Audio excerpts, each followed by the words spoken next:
Hey, how you doing? Mike here with TriDelta. Today we're in Grand Ledge to pull the plug on this 46-year-old Heil and welcome in the Ruud 801T.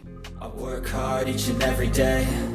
I get lost in the words I say. I don't push pause, no I push play. I won't stop till I make a change. I withdraw on the things I make. I turn flaws into flawless traits.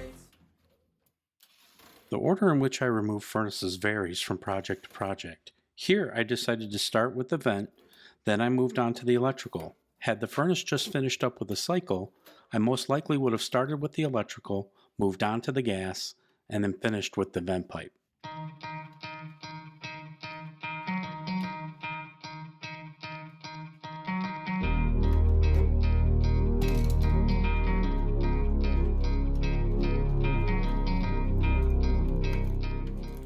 I took one look at this coil and I was actually really surprised. It's in much better shape than I thought, and while it's still dirty, it didn't look 46 years dirty.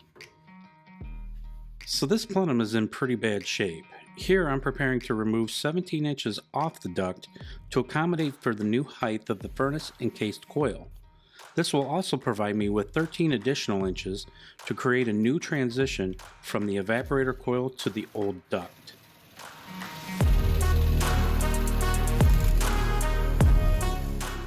I've been around for a bit, and I've purchased a lot of tools. There have been only two that I can say were absolute game changers for me. This Dewalt Impact Ready cutting shear and the Milwaukee Cordless PVC pipe cutter. I'll put a link in the description.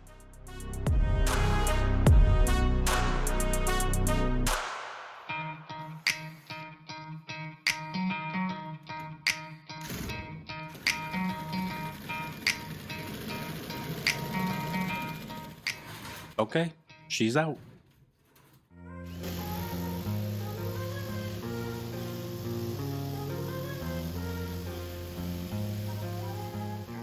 I did say game changer, didn't I?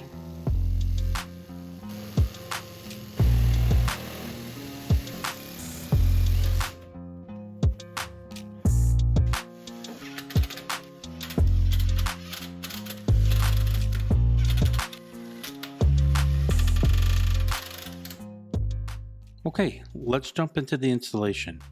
For me, the process from here out is very methodical. First and foremost, I create the foundation for which all other aspects are built from. Once this unit is attached to the return duct, it will be set into its final location. From here I will be able to attach the electrical, both high and low voltage, the gas line, the evaporator coil, the transition, the vent pipe, and finally the drain line. If I don't get this part right, nothing will fit according to my plan. I can't speak to another state's mechanical code, but here in Michigan, the high voltage wires must be protected by either a rigid or flexible conduit. What we use on our installs is a 12-2 with ground MC cable. The snap connectors, those are just a personal choice.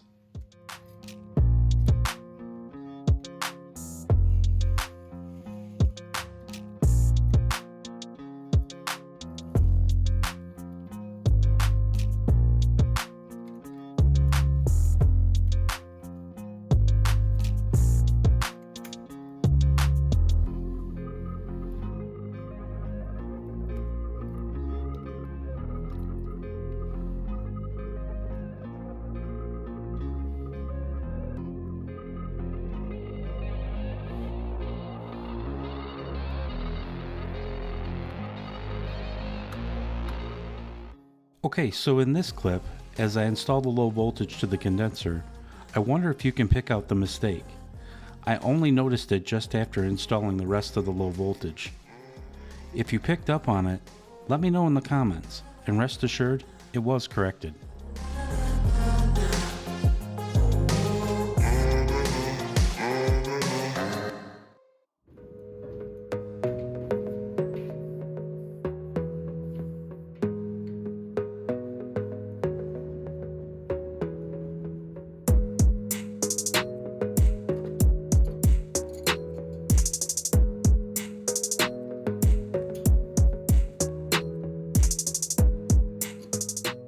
When installing this case coil, I'm looking to minimize any air leakage.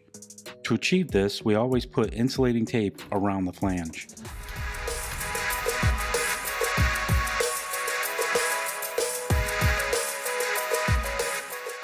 To save time on our installs, I always have my transitions made by a professional sheet metal shop here in town.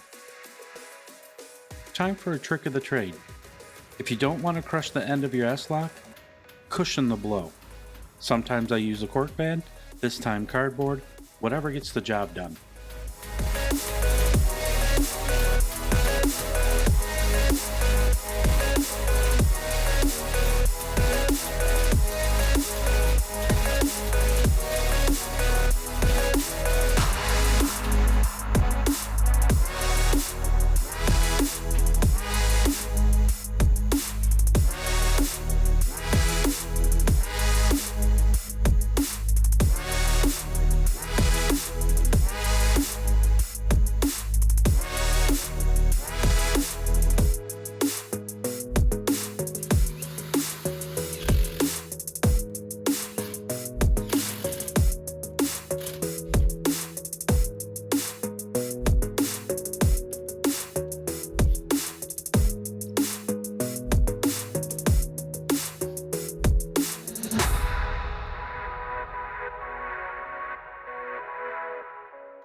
For any furnace less than 100,000 BTUs, code requires BVent.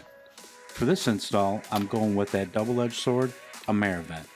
There's nothing more satisfying than hearing that connection click, but if you need to take it apart, I found it to be a real pain in the ass.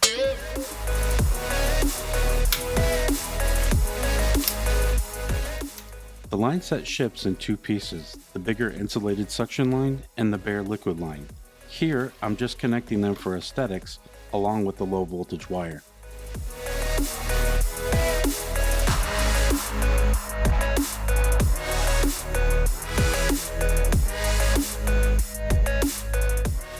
When hanging the line set, we use these plastic straps to maintain the integrity of the UV coating.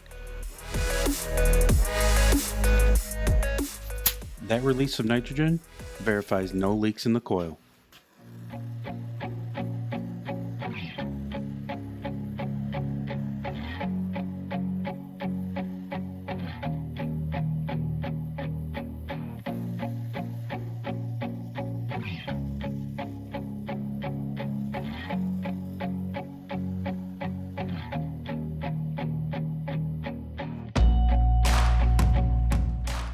Here, I'm attaching the TXV sensing bulb.